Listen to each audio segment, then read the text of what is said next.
What's on, guys? JHoyt back with you today. Welcome back to episode number 27 of the Chicago Blackhawks franchise mode.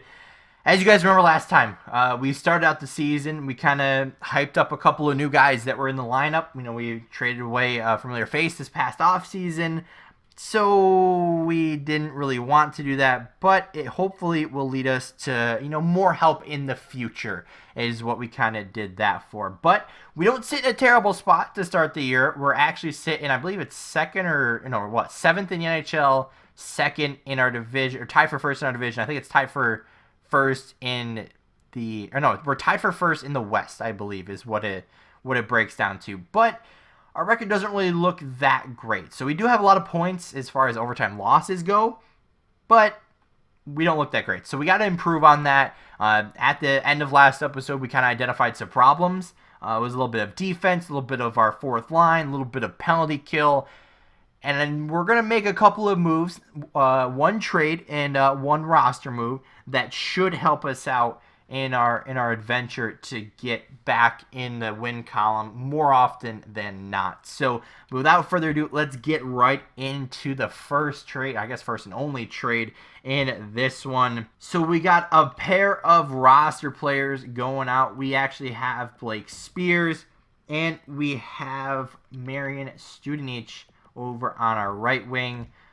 These guys, I mean, Studenic was kind of like, let's put him up there and test him out type of situation. Spears, we got when he was younger. Hasn't really been performing. Didn't really perform in the NHL. So now's the time that we need to get rid of him. So along with these two guys, we got a couple of prospects. We actually have a right wing prospect that's a little bit farther down in Chubarov here. Probably butchering that name. And then back over to centers, we have Levis, I'm not even going to try to pronounce this guy's name, but in that guy in this one. But now we're going to be heading over to the San Jose Sharks that have a relatively similar record to us, sort of. But after browsing through the trade block and trying to figure out what could possibly help us going forward, these guys came across as pretty much our number one team to really do that. And the main guy we are looking at is actually a left wing. His name is Kevin LeBlanc. I first heard of this guy actually this year when he was in the playoffs with them. But in the game, he's done pretty well on his own right. So the only thing I don't really like about him is his contract. He's on 3 years at just above $3 million. But at an 83 overall, it's not too much. But it's a little bit to pay for hopefully a player that can make an impact. Then we also got a right wing. We got to add to that NHL roster here with Ryan Hartman. The reunion, the welcome home of him. I was going to go after Connor Brown, but I just felt like Hartman was a little bit better in this one. Then also in this trade, we're going to be throwing in Brandon Gignac along with, didn't catch this guy's first name. Is it Ryan? Nope, close. Riley. Just a young prospect because we're not using Gignac at this moment. So we were going to trade him anyway. Like, this is going to be his last year. Like, we were going to trade him regardless. So might as well get another player in here that could possibly make an impact, possibly become an NHL player for us. So he doesn't have the greatest potential, but I've had some players that are listed as an AHL top 6 forward that end up making it to the NHL and actually making an impact. So added on the trade is that. So trade value wise, it looks like we have more on our side, but what does San Jose think? I clicked the wrong button. Proposed trade, what's it saying? So they're saying no as of right now. So what could we do? I guess we'd have to take Gignac off because we don't have any more slots there. What about just that? Would that go through? No, it wouldn't. Okay, so we're going to have to throw in a pick because we can't really retain salary because it really wouldn't do anything for us. But let's go to draft picks. What do we got? So this year, would like to avoid that if possible because we don't really have a lot. Next year, if we can avoid that, that'd be awesome. And then we go into the year we were guessing we have all of our picks. So let's start at a 4th round pick. I don't want to spend too much on this. 4th round pick, they don't want to do that. How about a 3rd round pick? I mean, we are getting like a top 9 player for a couple of like 4th liners and AHL prospects. So I could understand that. Okay, so a third-round pick gets it done. We end up getting LeBlanc and Hartman. So we got to welcome them back into our team here. But also at the same time, we have our roster move. We already called them up and fixed the lines. So we'll do that while we do the fixing of the lines for this one. But the big question is, where's LeBlanc going to fit in this team? Because Jenner is doing quite well. Like, LeBlanc only has 9 points right now. And some of the guys are performing a little bit better than him. So right now, where he's going to start on that fourth line. And the plan was, I didn't do it already because obviously I didn't have Hartman. But we're going to send Thomas back down if we can. He might have to go through waivers. I think he is. But we're going to swap him in this spot here. So we got a new looking fourth line. Our bottom six is really kind of defensive now. So hopefully that helps out the penalty kill as well. And then the biggest thing you guys haven't seen yet is our new defenseman. So that's going to be Zane Elliott. So he joins us from our AHL team in Rockford. Hjalmarsson is just scratched right now. I did not do anything with him. We will send Thomas down, like I said, and then someone else is scratched too. And then Hjalmarsson's obviously still there. So yeah, Thomas will be sending down in a minute. But let's get the rest of the lines here set up. Elliott, he could be with us the rest of the year. He could be with us for a month. Because I also want to try out Zitkov. If you guys remember him, this is the guy we traded Brandon Saad for. So obviously that was a big trade, and Zitkov's doing quite well down there. So I want to give him an opportunity if he deserves it. I just wanted to kind of try out Elliott first, just to kind of see what he's up to and see if he can perform up on the NHL level. Because he also is doing better than Zitkov right now. So that's kind of the goal going forward. That's kind of the plan, I should say. But let's get the lines set up. Let's get back into the regular season here, and hopefully we can fix our record. So we got our lines all set up now. Unfortunately, we had to send Thomas Bolf and Hjalmarsson down to the AHL, only due to salary cap restrictions, because now we're super close to that salary cap line. So both of them made it through waivers, so we still have both of them. Both of them are now in the lineup in Rockford. But since this video's been long enough of, not really simulating anything, let's get right into that, because now we got everything done and dusted. So let's get right into our first month here in is it December, November? I'm not sure what exact month we're in, but let's get it started here. So our first game's out for a couple days here in Edmonton, but Rockford still absolutely crushing it down there. I mean, I also debated about bringing up Gravel, whatever his name is. I debated on bringing him up just to kind of give him an opportunity to come up to the NHL. If we don't, if we start doing like the same thing, kind of not performing, it might be an opportunity to bring him up. And because our record's good, but it's not good. That's why like the title last video was so hard to kind of figure out, because like we're doing well, but we're not, but we are. So it's all a big crazy time here in Chicago. But looks like we're getting a few more wins than losses so far. Looks like we're 2-2, 4-2, 6-2, 7-2, 8-2, 8-2 in the month of are we in December? Yeah, we're in December. So 8-2. Wow. All right. So 8-3. So that's a big month. So now we're basically 20-18. All right, so that's another loss. So we're 8-4. So now we're starting January's games here. A loss to start. Okay, but a 1-goal loss. So it was close.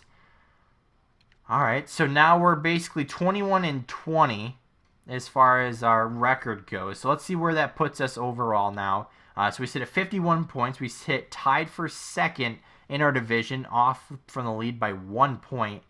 So 51. So we're still relatively at the top of the league, which is probably good. We're still probably in the top 15 right now. Kane hasn't really performing that great right now, but hopefully he can pick that up. Yeah, we'll check all the stats at the end of the video. So let's keep going. Let's go another month here and see what happens with our team, because we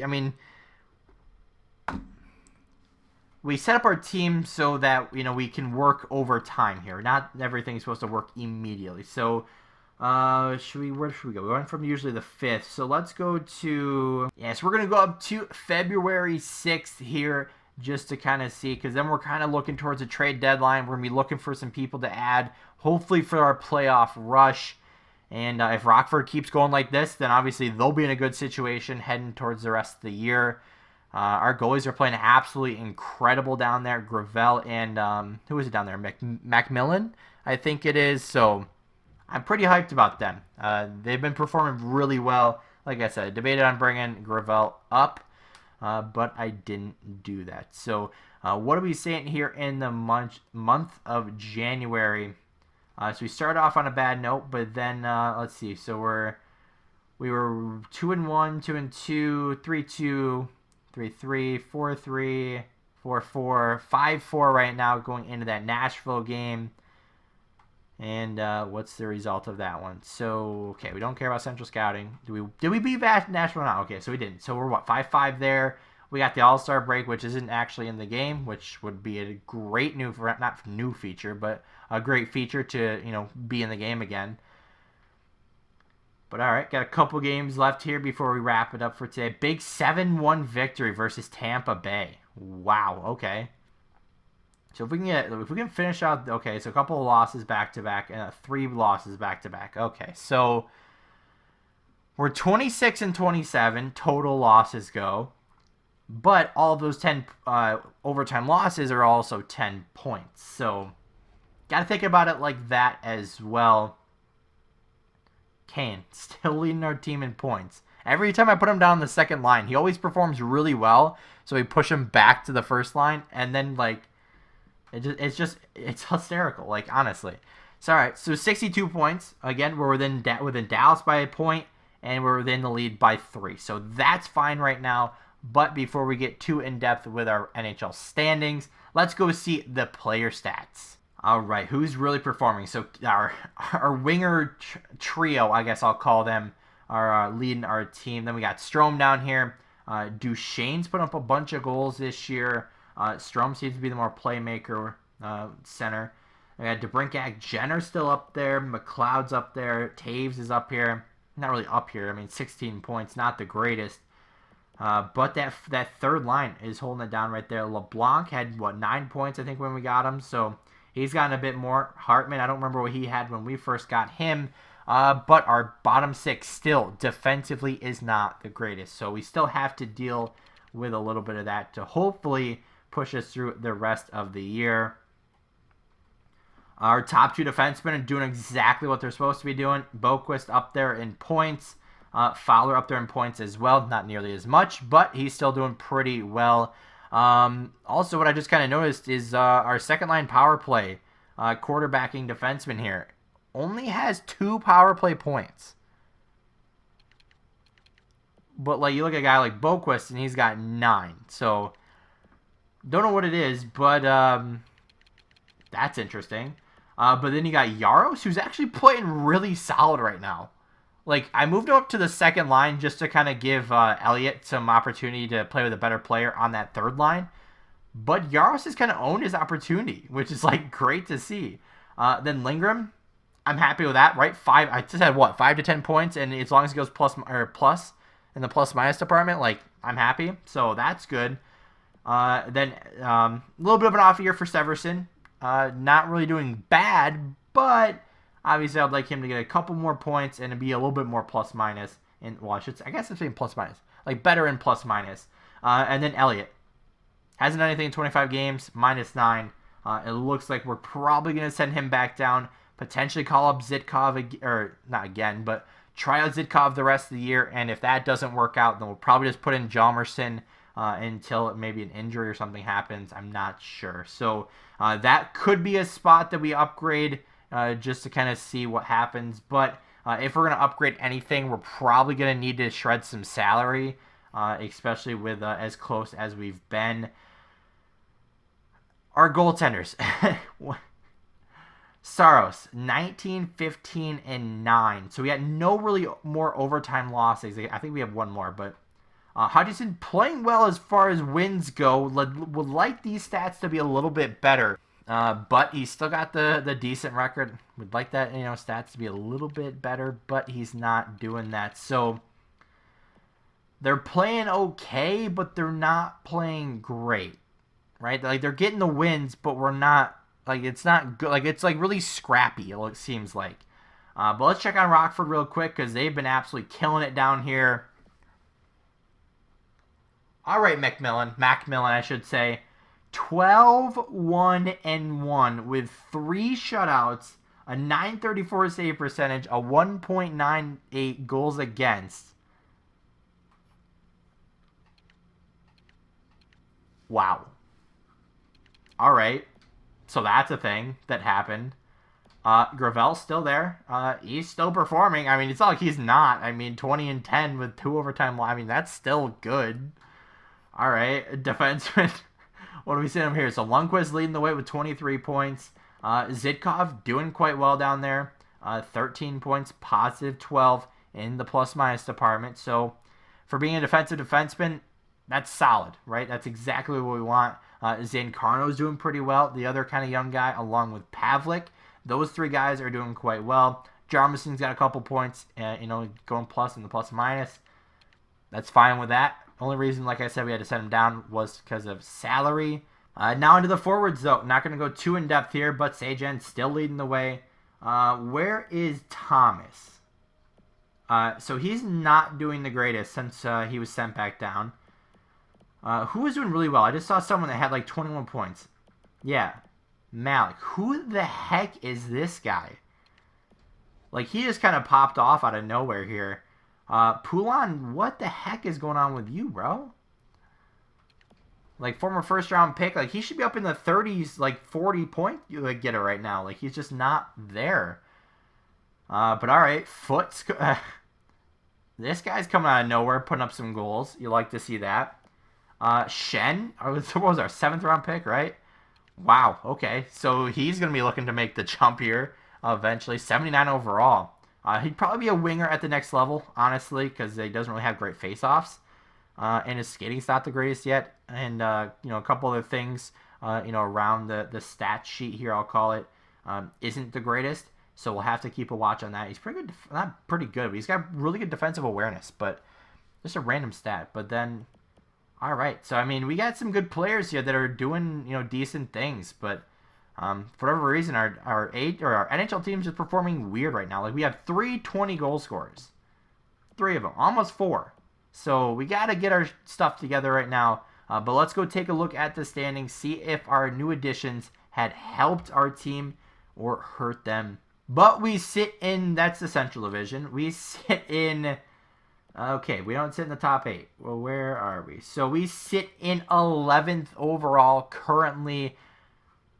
All right, so let's go through it as we normally do. So let's remember that number 11. So goals for 158. So we're in the top 10, I believe that is. So we could score more goals looking at that. So defensively, goals against. Where are we? Okay, so we're like middle of the pack there. So we're not scoring enough and we're allowing a little bit too much of goals. Power play goals. I did not see what our percentage was.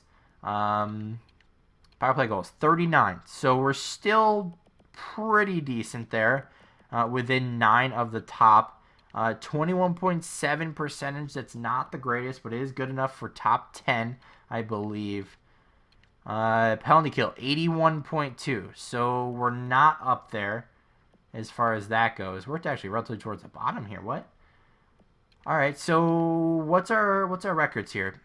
So 15, 10, and 3 at home, 11, 7, and 7 away, and our last 10 is not the greatest at 4 and 5. Buffalo. That's not Buffalo. Buffalo. Wow. 9 and 1 in the last 10. 21 and 6 and 1 at home. Wow. So interesting. We're in a I don't want to say good spot, but we're in a decent spot. So I'll be happy with that. Going forward, I'll probably be looking for some defensive help, potentially maybe a bigger player, but again, we're going to have to shed salary if we're going to try to get someone, notably. But I don't really know where to go from here. I mean, we got the playoffs on the horizon here. We got the trade deadline coming up. So hopefully we can find a couple of pieces that won't break the bank and won't make us go over that salary cap to help us towards the ultimate goal, which is the Stanley Cup. But anyway, guys, I'm going to wrap this one up here. If you did enjoy, hit the like button down below. If you haven't already, hit the subscribe button. And as always, guys, see you next time.